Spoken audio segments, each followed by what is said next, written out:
going through and running through in their highlights and clips brought to you by Thunder Robot, born for gaming gamers united. GG with that parry coming out here against Wolves and ZK at the Misty Blade. This was in the beginning. This was their first set of kills, leading out up against Wolves, and the comeback coming out from this point on is really a tough spot, but that's where that micro gameplay comes into play in the macro and the overall for these teams just coming through and coming back. But GG finding these kills, looking for the cycling out here. You know, pistol shot comes out for the F2 target. That's where we're switching on over to the other side where Bauda took up against Alliance in that realm.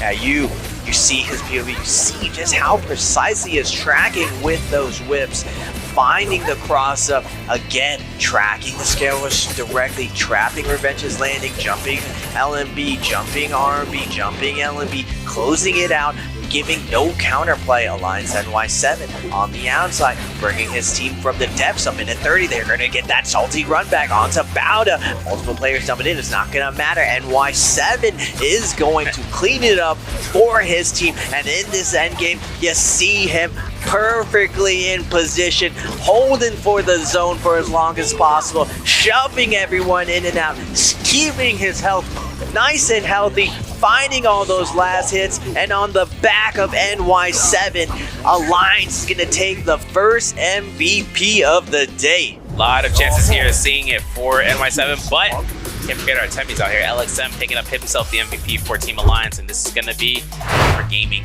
Well, we're starting off here with the first Yang fight, and then it comes out between JL going up against what seems to be... Wait a second, is this that Wolves fight that we potentially missed out on? I potentially is it being coming out for that regrab, though. It's going to be where we're going to see Wonfang look for that melee grab. Isn't considered for it, but VVV, he's still going to throw out those longsword beams, man. He is not stopping with the blue focuses, and especially comes out to the most coefficient of damage. He finds that re-spear. Nasty with it, man. What a nasty spear, catching that F3 on reaction. Nice job when we see the isolated mirror matchup on the outside. Nice combo coming out from VVV, able to try. He almost stopped the interruption, but great counterplay from your end from Bauda, able to stop the double grab slam, but VVV keeping up the pressure.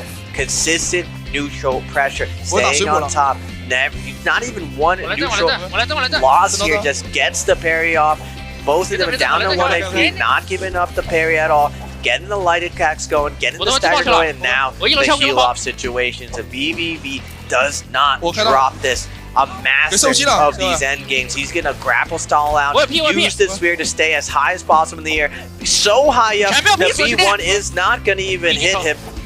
From the Viper now dropping down, getting a nice R&B, getting a horizontal, chopping through everyone. Still though, a little bit of health points on their opponents, not able to secure the first place. We're gonna get a two-way tie. Nice job from the hottie to stall it out from Bauda.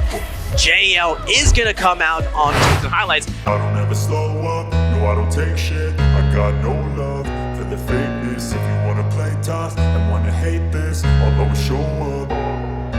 I don't ever slow up, no I don't take shit. I got no love for the fakeness. If you wanna play tough and wanna hate this, I'll always show up and make a statement. I don't ever slow up, no I don't take shit. I got no love for the fakeness. If you wanna play tough and wanna hate this, I'll always show up and make a statement. Everything I do so instinctive and so passionate. Every word I move so descriptive like an adjective. I got a vendetta against people who patented being negative when you should be getting after it.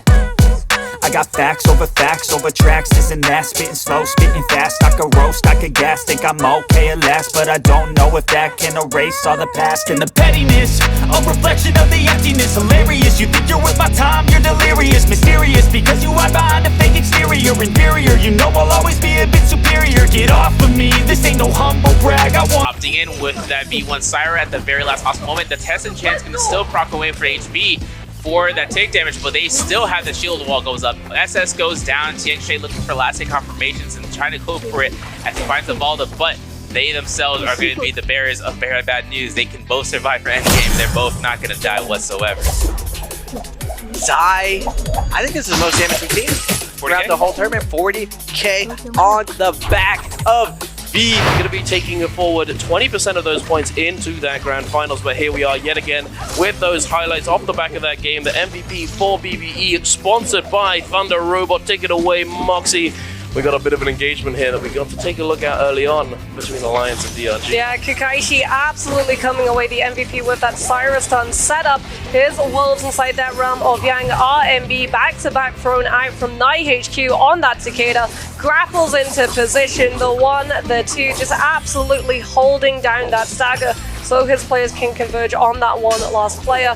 Kakaishi now still on that sire with the RMB from the longsword, clanking LXM against that stone form. Will be able to find the parry. DRG are getting to come on through, playing off of WX98's Tumultuous ultimate, something that we've seen in the past. The Sire getting to utilize the fact that all of these players are held in that one location, do not have the opportunity of dodging away from the RMB stuns when it comes on out. Here's Roy He getting all of the damage with the drop down vertical on that fist blades into that ultimate. Now we get to see the Sirens popping that V1 as a form of celebration, and it's going to be celebrating not just the BBE win but an MVP. Roy He is going to be walking, going to see the GG versus JL fight in these replays, brought to you by Thunder Roy, but it looks like it's going to be YCG action, and we can get a little bit of a listen in terms of those communications. RMB drop down with that long sword into horizontal uppercut connection into the RMB, forces out that Tian Hai F1, and then able to come on through with that kill before looking at that first realm of Yang fight, also up against the Tian Hai team. The F1 again forced on out, and it was a parry on the legendary Hongshot into that Volda F2, but 17 are still able to break away and scale right into the drop-down meta of the charged RMB, continuing to apply this pressure and not allowing this other team to understand when they're safe or when they need to parry. They're very vocal here, but not so much so that no one can really tell what's going on. I can imagine just through deduction what's being said here. You know, oh, he's dead, keep running. Oh, he's got him, we got him, come back. You know, it's calm, calculated. And this, oh my goodness, this was so Cloud sad. Weaver into Cavalry Bloom? Yeah, that's rough. Yeah, if Joe manages to stop the Cloud Weaver coming over, just take your hands off the keyboard. Yeah, what do you do? You're in for a ride if you're being hit by that one. Here we see that Cavalry Bloom does get parried there, and this was a situation where they had to burn everything to keep that Syra alive. He doesn't fall, but right here, something happens. The Phoenix Blast comes out, and they actually, oh my goodness, the Monks barely getting in the zone, not able to get that ult off, but at some point, immediately after that, they just all explode and it goes terribly wrong for them. But yes, Moxie, I see you pointing at the screen. Look! Indeed, but we're going to be taking a trip over down memory lane to the highlights off the back of that 6th game of the day, sponsored by Thunder Robot. Taking a look at JL's coordination and team play coming out here. But look at this. This was crazy. We got the Valda utilizing that ultimate, and then all but, that was what, 5 seconds? Yeah. And the Valda shield is down and gone. You know, Syra able to just not only bully Valdas in solos, was able to bully Valda in trios too.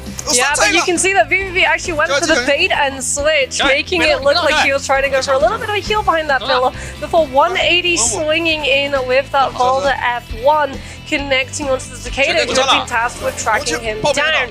This is the moment that they talk over step repeating crossbow to take advantage of the CC setup onto some of these other players, as well as melting everybody whose position is. Well, that was when that Viper V1 5-second stun came on through from the side of BBE. They lost Roy but they also tunnel snapped a lot of players out of that lobby as the drop-down Dragon-like might into that Hefta from the long absolutely minced some of these players, and now we get to see BBB's perspective. This is how he played when he was holding on to that V2, looking to win the healer situation for his team. Indeed. That was a very cool interaction before, I want to add, is that he throws the Velda Spear, and then a Tumulk on a different team throws a Wisp down, and then they absolutely melt that player, poor guy.